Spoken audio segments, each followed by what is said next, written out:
I want to thank you all, members of the media, for joining us here, as well as we have a number of alders who have joined us, Alder Stoyer, Alder Gerlach, and our City Council President, Jesse Brunette. Appreciate their attendance and support for the community. Also Rashad Cobb, who is a member of our Police and Fire Commission.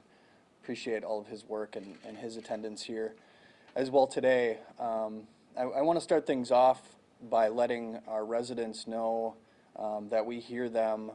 We appreciate what they've been experiencing these last few weeks in particular, and we want them to know that this is not something that's going to be tolerated in the city of Green Bay. This is not characteristic of who we are as a community, and so it's not something that we will tolerate going forward. I also want to speak to our officers who have clearly been responding to these incidents, not just in recent weeks, but certainly over the last few months, where we've seen a rise in shootings in this community and state and country. Unfortunately, our officers, the men and women who serve the citizens of Green Bay, are the best that you will find, and they've been under incredible stress and working a lot of hours protecting the community and keeping our residents safe. So I want to thank them and also assure them that that I and I know our Common Council will be doing everything we can to support their work in the weeks and months ahead. I also want to let people know that we do have a plan moving forward. The way that I sort of see things is short, medium, and long term, and the chief is going to speak to these in greater detail, but just want to let people know that in the short and immediate term, we will be responding with additional resources and personnel in the form of a neighborhood response team. The Professional Police Association as well as command staff are fully committed to standing up a full-time unit to make sure that that we are in a good place to respond when these incidents occur. I also wanted to let everyone know that, that at the next meeting of our Finance Committee, we will be moving forward with a number of recommendations to spend the segment that's been devoted to community safety in the form of a number of different investments, including a NIBIN machine, which is gun casing detecting machine that's been pretty successful in turning up some information with regard to these shootings, as well as a number of things that the chief will get into. But we're very interested in moving forward with those investments as soon as possible, so looking to our Finance Committee as well as our Common Council to support those investments. Also in the long term, Chief and Commander Warwick and others have been in communication with the National Institute for Criminal Justice Reform. They are set to do an audit or an assessment of our violence situation here in the city of Green Bay, and that will be beginning early next year.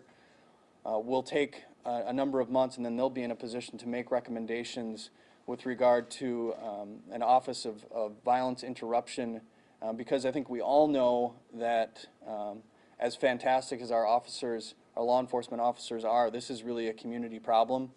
We need residents and neighbors and businesses and elected officials all to step up and do our part to resolve this situation. I want to end by saying that Green Bay is a strong and safe community. As I said, these recent incidents of violence are not who we are. They won't be who we are. And I feel confident in the response that Chief Davis and the command staff and the entire police department here have developed and are set to implement. So with that, I'm going to turn things over to Chief Davis, who some of you know, some of you might not. 2 months in, 3 months in, and has already been doing a fantastic job for us here in the city of Green Bay, and of course looking forward to continuing to work with him to keep this community safe. So with that, Chief Davis.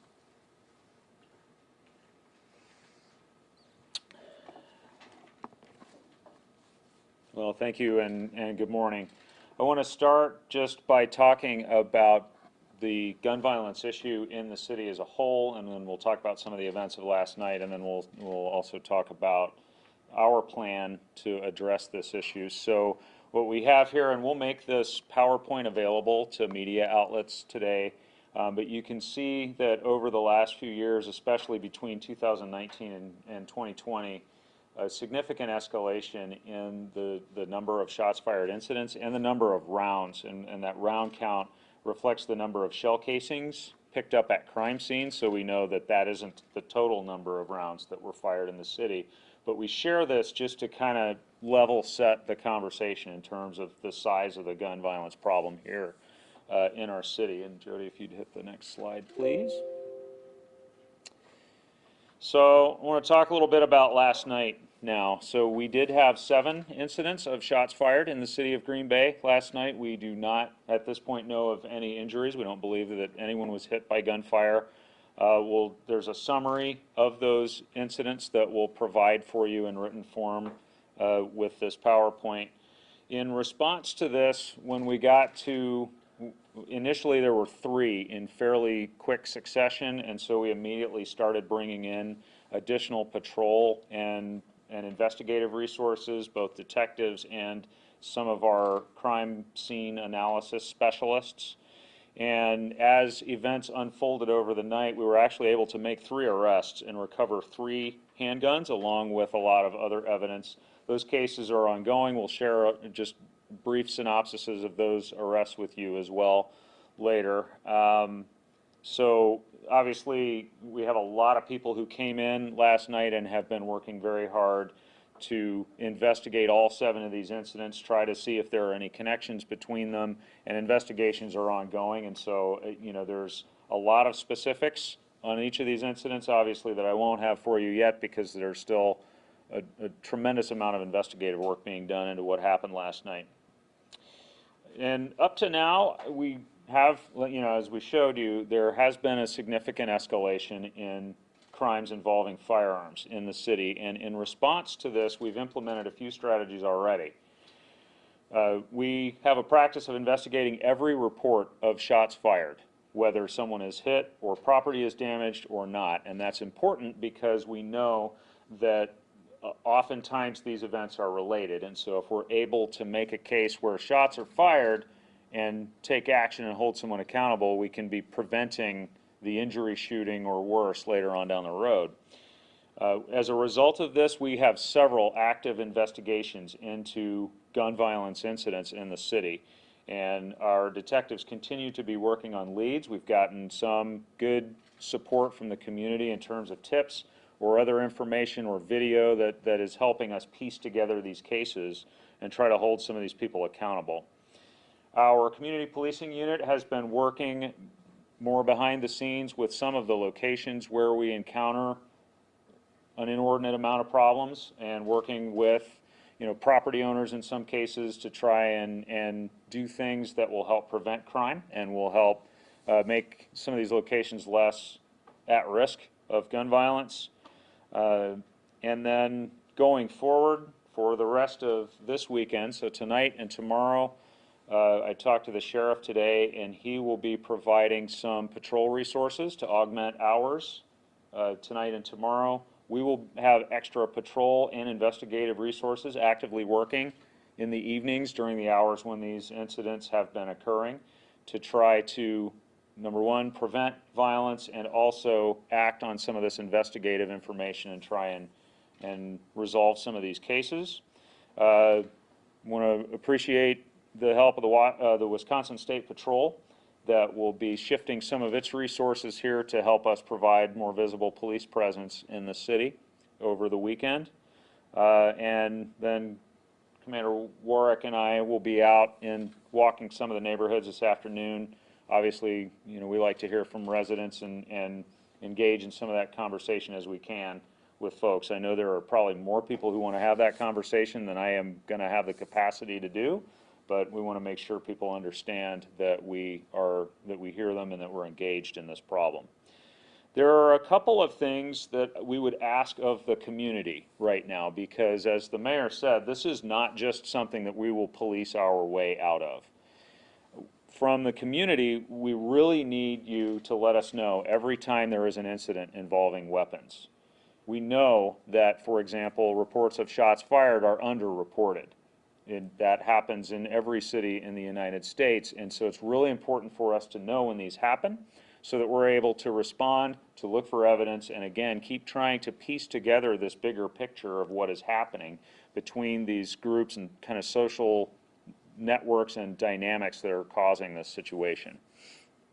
You can, if you have information, you can call us here at the police department, or if you want to remain anonymous, we also have Crime Stoppers available for anonymous tips. We get a lot of tips that way, and there's information connecting you to them on our website. I want to talk about a few things that we're working on along with the mayor's office and our elected officials. As the mayor said, we will be standing up a dedicated resource, a dedicated patrol-based resource to address the issue of gun violence in the form of a neighborhood response team.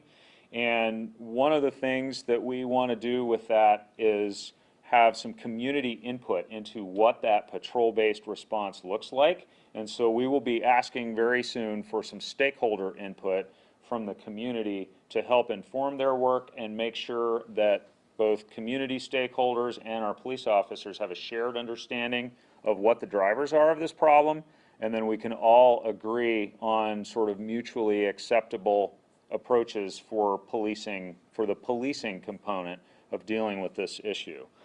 And as the mayor mentioned, we also have the National Institute for Criminal Justice Reform working with us. They'll be starting an assessment in January that's a deep dive into the issue of gun violence here in the city of Green Bay. Out of that, we will be able to develop some of our longer-term preventive solutions, like our Office of Violence Prevention concept and how we could deploy violence interrupters to engage in more of that upstream prevention work so that we aren't here talking about shots fired incidents in the first place. I do want to stress, especially when it comes to the policing aspect of dealing with gun violence, that we are committed to doing it the right way. We want to focus our resources where the problem is and not do what in some cases the policing profession has done in the past and cast a really wide net that ends up involving a lot of just uninvolved people and creates problems in terms of community trust down the road. We want to focus our resources on the actual problem rather than and be really aware of the equity impact of the work that we do. And we have to follow the law and the Constitution and uphold people's rights, which we are always committed to in the Green Bay Police Department. So I'll wrap up, and then I'm happy to take any questions. I know the mayor is as well, just with a couple of thoughts. I got an email last night, pretty late at night, from somebody in one of the neighborhoods that is being really significantly impacted by gun violence. And it was a very short message. It was, please stop the shootings in our neighborhood.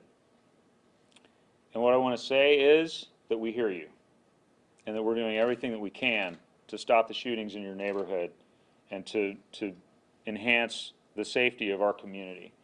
What we're seeing right now in the city of Green Bay is not normal for us. You can see over time how this has escalated, and what we don't want to do is normalize this. Here's a map of just the locations of shots fired incidents throughout the city this year. I also want to thank, and I want to echo the mayor in thanking the men and women of the Green Bay Police Department, because when these events started happening last night in rapid succession and things started escalating, I was proud of the way you all came together, stepped up. A lot of people came in from home, worked all night on this problem. That, to me, speaks volumes in terms of the commitment of the men and women of this organization to solving this problem and keeping our community safe. And finally, to our community, I would say this is our highest priority, and you have my word that we're going to do everything that we can to solve this problem. Thanks. Can we start with those questions now? Yes, ma'am. Okay, are any of these shootings that you know so far connected? It's a little too early to say, especially with the incidents last night. Going back further, we do know that, yes, some of them are connected. Are you guys willing to say if there's any type of gang violence that's happening in the community? I think it is an oversimplification to say it's gang violence, because what it means to be gang affiliated these days is different than sort of the traditional concept from the 80s and 90s. You know, we deal with some people in these situations who identify themselves as members of one gang or another, but a lot of people don't. And maybe there's some peripheral association, but I think it's an oversimplification to say it's gang-related. Yes, ma'am? Green Bay isn't the only area that has seen an increase in gun violence. I'm wondering if you could talk a little bit about the root causes and how much you think this might be part of kind of a national trend that we're seeing of increased violence, and how much of it might be specific to this area. I would characterize a lot of what we're seeing as the local manifestation of a larger national problem with gun violence. A lot of large urban areas are dealing with this issue right now, and that question is the source of a lot of debate, at least in the public safety community, about why it is. You know, it coincides with the pandemic, obviously, and so there's some influence there. And just over time, what I've seen is for a lot of people involved in gun violence in public spaces, putting aside domestic violence or other situations that involve gun violence, the risk-benefit calculation has changed from what it was before the pandemic for some reason. And it used to be if I was in one of these groups that was feuding with each other, it was almost more risky for me to be out in public illegally carrying a firearm because of the risk of getting caught with it than it was to be caught without one by one of my sort of rivals. And what we're seeing is that when we talk to some of these folks involved in this activity, that risk-benefit calculation has flip-flopped. And now there's more concern because you know that the person or people that you're in the disagreement with are likely to be armed if and when you encounter them out in the community. And so there's almost this sense that one feels at more risk of not being armed, and that's one of the things in what we refer to as the cycle of violence that we want to interrupt as police. Yes, ma'am. Yeah, in terms of equity, obviously some of these shootings are happening in lower income neighborhoods, so how will you ensure that communities themselves are not held accountable and that you target specific shooters who are connected to the violence upticks? The way we do that is, you know, in our investigative work, we try to identify the individuals who are actually involved in the problem, and we will focus our efforts on them. Now, like I said, everyone has the same constitutional rights, and we have to respect everyone's rights. But rather than just kind of casting a broad net and going out and just making a lot of traffic stops in a neighborhood, for example, and trying to get consent to search or things like that, that creates some of this collateral damage, and it's really inefficient. And so if we have a pretty good idea of the people that we know through our investigations or criminal intelligence information that are where we're more likely to find people in possession of weapons or engaged in criminal activity, obviously those are the folks that we would focus those efforts on. And then there's more investigative work to this as opposed to just strictly proactive patrol, and so we can inform all of our enforcement efforts based on what we know about where the problem is. Yes, ma'am. Well, more specifically in terms of where you're focusing efforts, in the 800 block of Hubbard Street, there's been about 3 shootings in the past 2 weeks or so. Is that a specific area that you're focusing on? What do you think might be happening over there? How are you trying to keep everyone safe? Well, I have to be careful about how much specific investigative information I give away, obviously, because I don't want to compromise an ongoing criminal investigation. We feel pretty good about our understanding of the dynamics in that particular neighborhood. One of the things that you will see is more visible uniform police presence in that neighborhood, just for one thing, to deter more violence in that part of the community.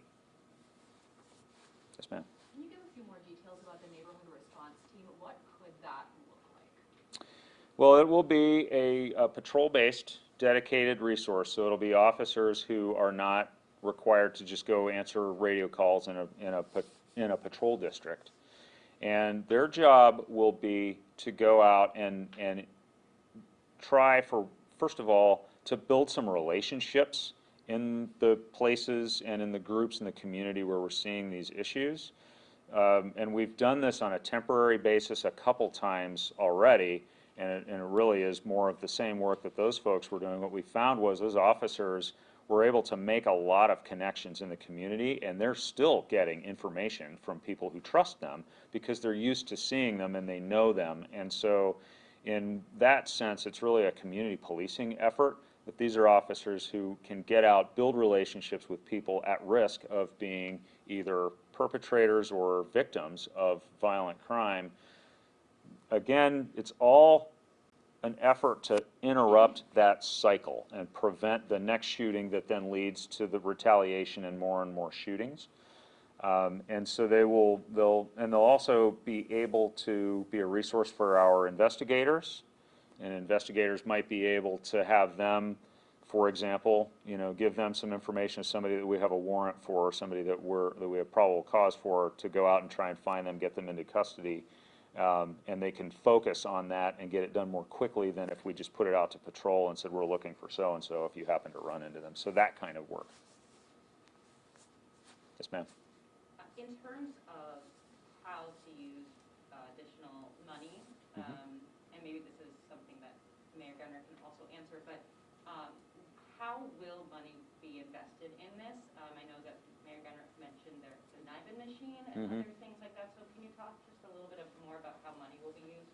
Sure. Yeah, that's a great question. I was planning to hop up here and clarify a little bit. And just to let people know that the Finance Committee's agenda should be available online for some of those details, if not now, then certainly momentarily.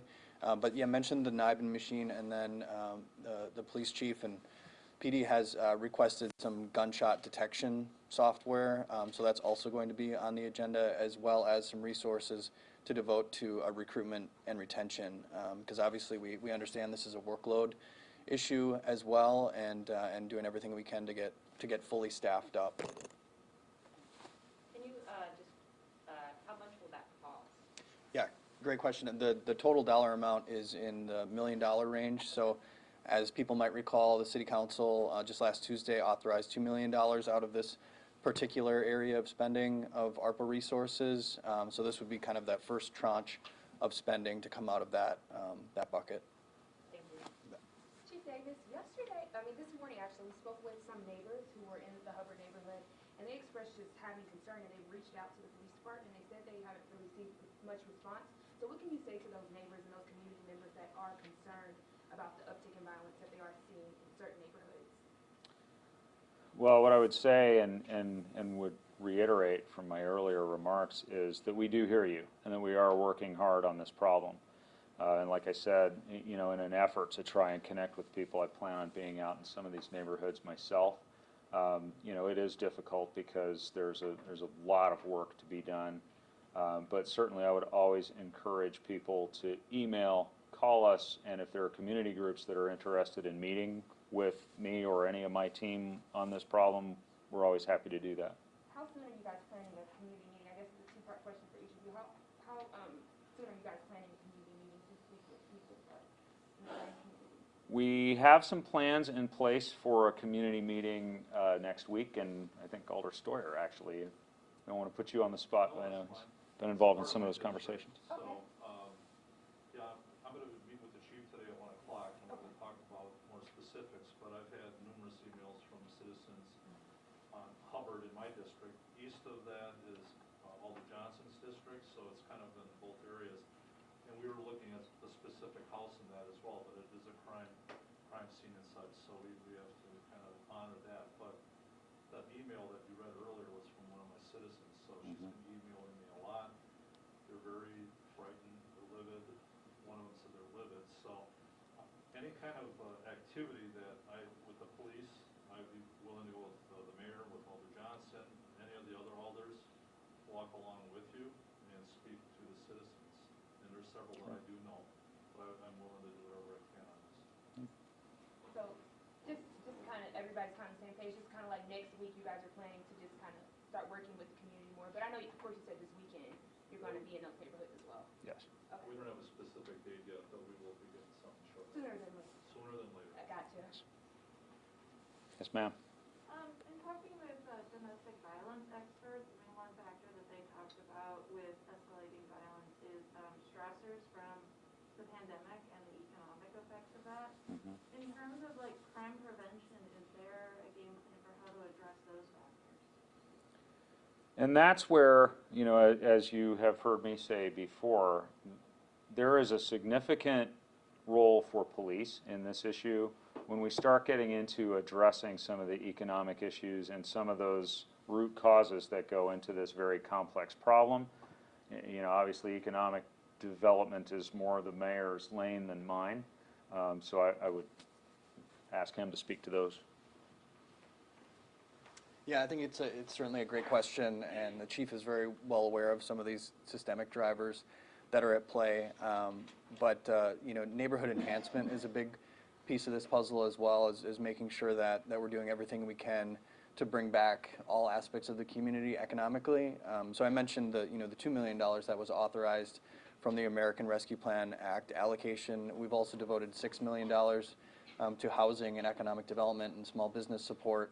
And so certainly would expect a good amount of those resources to be put to the benefit of the community at large, to make sure that we're not leaving anybody behind.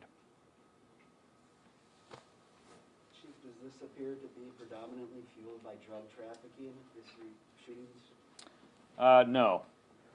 No, that's something that we hear a lot, and I think that comes from in the past when we've had issues like this. You know, like when I started in this line of work in the early to mid 90s, that's how it was, and really that is not the dynamic we're seeing. Sometimes it involves that, but really it's more just feuds between individuals or groups of people over all kinds of things that escalate sometimes on social media, and then these groups come into contact with one another in public somewhere. There's some kind of violence, and then that spurs retaliation, and so it's really more that cycle of violence, but it's not, you know, like it maybe had been in the past over access to drug markets or criminal enterprises or things like that. It really is, in many ways, a different problem than back then. How difficult is that for the community to actually help out if they don't know what to recognize? Well, I think, you know, obviously it's pretty apparent to people when there are gunshots fired in their neighborhood, and so we want them to call us for that. What we're not asking for, you know when something is suspicious, and it's suspicious enough that you feel like you need to call the police, but it's not like in the past where you'll see the drug transaction that that's what you just saw. You know, obviously if you see something that's suspicious, whatever it is, enough that you need to call us, and we'll figure out what the correct response is. But what we're not asking people to do is just, if you see somebody that you don't recognize in your neighborhood or something like that, call the police, because that's really not the solution to this problem. But you'll know it when you see it. I wanted to answer on some of that too. Sure. A lot of times we have, and citizens in our districts, they want safe neighborhoods, so they walk their neighborhoods, oftentimes with their dogs and that. And many times they'll get a call, and they'll say, "Oh, Destroyer, we have this house over on such and such street. There's some weird stuff going on. We're not quite sure what's going on, or it's vacant, or condemned." So I think the big thing is that we have to really keep aware of some of these problem spots or potential problem spots. And many times, we'll call the police then, and they'll check on it. Our inspection department will go in and check on it and get these people out or what have you. And that's part of the issue. People just want safe neighborhoods. So if you have one or two bad homes in a district, you need to kind of keep an eye on that. So that relies on the citizens, too, to come forward. It can't just be the police. The citizens have to take control of their neighborhoods as well. Yeah, Chief, we're having issues with recruiting officers to come to work for the city of Green Bay. That's not uncommon in other municipalities, but in order to push back on some of this violence and gunshots, we need officers on the street. I don't want the officers to be fatigued and worn out, and it's difficult work under normal conditions, but under extraordinary conditions like this. The having issues with hiring sworn officers. Have you looked at hiring civilian crime prevention specialists, thinking outside the box, people that can go work with neighborhood groups, that can walk among the streets, talk to neighborhood associations, things to look for in regards to crime prevention, who to contact? There's got to be a way that we can address this through a use of hiring people, even if at a limited term, that don't require a recruitment of a sworn officer. And certainly, you know, for us in the police department, no good idea is off the table. And I do, you know, you do bring up a good point that in the police staffing discussion, we tend to focus on sworn officers and forget the fact that we have a lot of people in professional staff positions who make a big impact inside police agencies, including our crime prevention specialists and our crime analysts.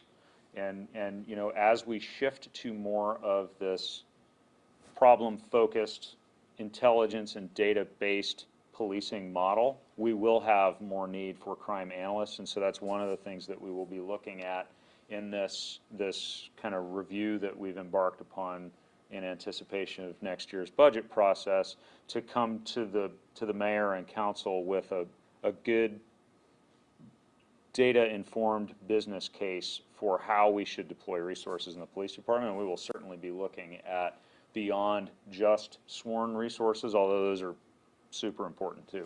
Alderman Brian Johnson proposed, this is before the incident this last night, he proposed a week ago a task force that makes up numerous community members, police, elected officials. Can you comment on that? Is that something that you've considered, and what type of resources could you marshal to make something like that work? Sure, and I've talked to Alder Johnson about that as well, and you know, where I see a need for some community help and input in this situation is something I talked a little bit about earlier with the neighborhood response team concept, is that stakeholder group, you know, small enough to be able to work through the problem, but representative enough to take in as many community perspectives as it can, including people with lived experience in this issue, because you'll get a lot of insight from them into solutions you may not think of all on your own to this problem, and I've seen that happen in the past.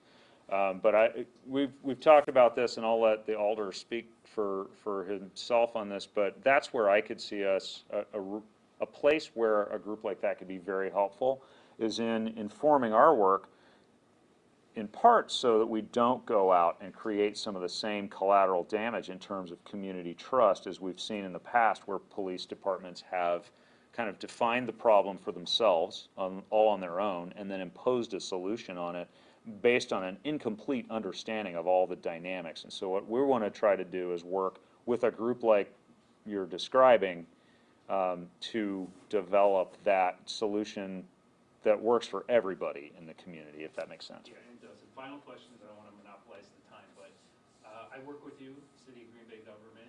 Obviously, we have a professional relationship. As an alderman, I'll take that hat off for a moment, and I'll speak to you as a member of the public. Member of the public, I would say that it seems like, despite all of these incidences that have been occurring for a year or two, it just seems like no one ever gets caught or charged.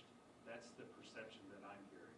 Not in my role as a city council member, but a member of the community. Can you speak to that? How many people have been caught? How many people have been charged? Have there been any convictions? Can you speak to that part?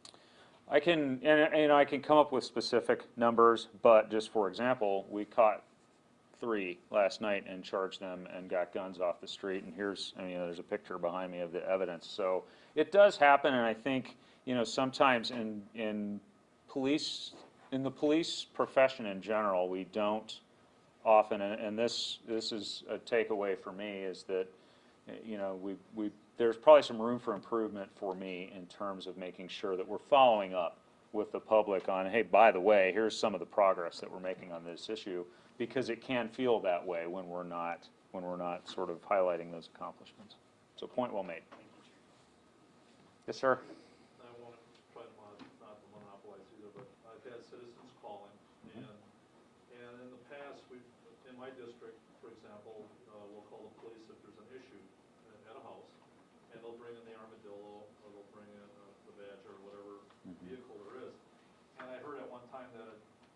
of a visual. It wasn't really a well-working unit. So I guess what I'm trying to say is that with, maybe some of that money, maybe some of the American Resource monies could go toward making sure that those vehicles are up and running well. And then also, what about the thought of surveillance cameras for the homes in some of these areas? What that might cost. I've had people talk about that as well. So just another layer of safety. And I think that's something I would be very interested in looking at.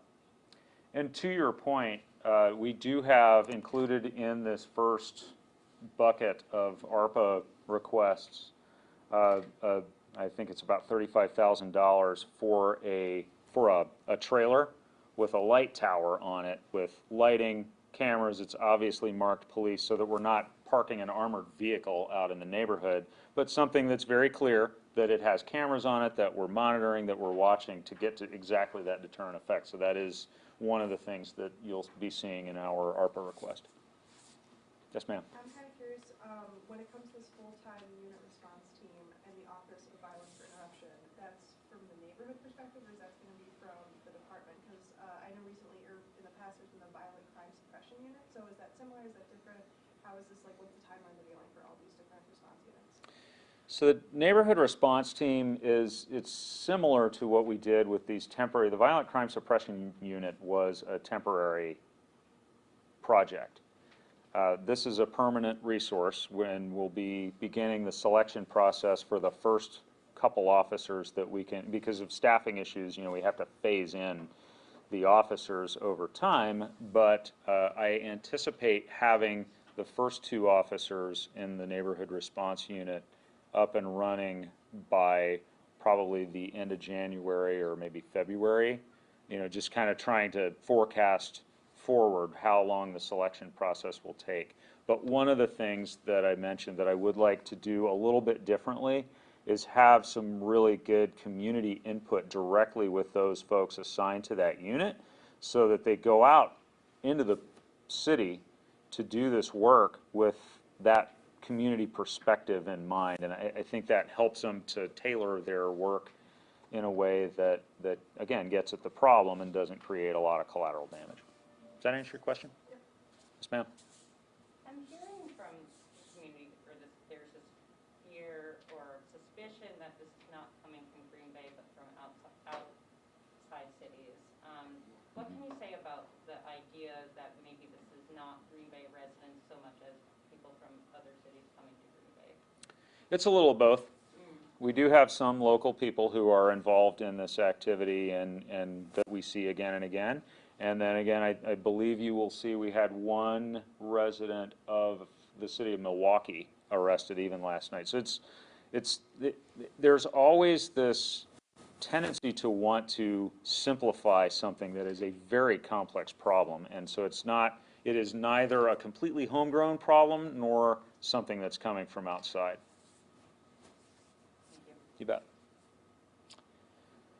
All right, well, thank you all very much. I want to be respectful of everybody's time, and I know a lot of us have some other meetings and things to do, but I really do appreciate everybody coming by. Like I said, for media folks, we can get you copies of this if you can work with Captain Allen to exchange email addresses, and again, I appreciate everyone's time.